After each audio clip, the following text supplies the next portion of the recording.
আসসালামু আলাইকুম। কন্ডম দুর্ঘটনায় জন্ম নেওয়া এক নষ্ট মহিলা ওরফে তসলিমা নাসরিনের সংবাদে সবাইকে স্বাগত। আপনাদের সাথে আছি হাতিয়া নোয়াখালীর একমাত্র অটোপাস সাংবাদিক। প্রথমে শুনবেন শিরোনাম। শিরোনাম আর হাগলের গোষ্ঠী শুয়েরই শিরোনাম বলা যাবে না। দেশে যেরকম ভাবে ইসলাম বিদ্বেষীরা ইসলামের বিরুদ্ধে মিথ্যাচার ছড়াচ্ছে, এটার মাঝে শিরোনাম বলাচ্ছে না বলাটা অনেক ভালো হবে।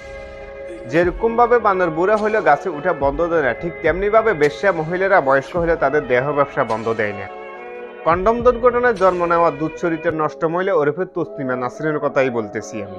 এই সমস্ত নষ্ট মহিলা যৌবনকালে দেহ ব্যবসা করতে এখন বয়স্ক হয়েছে, তাদের দেহ ব্যবসা চলে না, যার কারণে ইসলামের বিরুদ্ধে কটু কথা লেখে।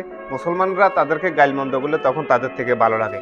এই নষ্ট মহিলা তার ফেসবুক পেজে লিখেছে মিজানুর রহমান ফেকুয়াতে যে মাহফিল করেছে এই মাহফিল সম্পর্কে লিখেছে, বাঙালি মুসলমান জাতটা নষ্ট হয়ে গেছে, একে নিয়ে আর আশা নেই। মিজানুর রহমান আজারি নামের এক লোক গাঁজাখড়ি সব ইসলামের গপ্প বলেন, সঙ্গে সুরলা গলা গেয়ে দেন কোরআনের আয়াত, যে আয়াতের মাথা মুন্ডু কিছুই বোঝে না, নষ্ট জাত।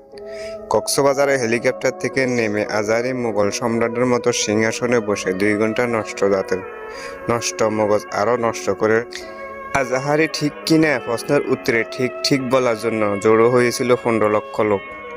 এই নষ্ট জাত আজাহারের ভক্ত হবে, পাকিস্তানি ফন্দি হবে, ইসলাম মান্য হবে, জিহাদে জাপ দেবে, জঙ্গি সমর্থন হবে।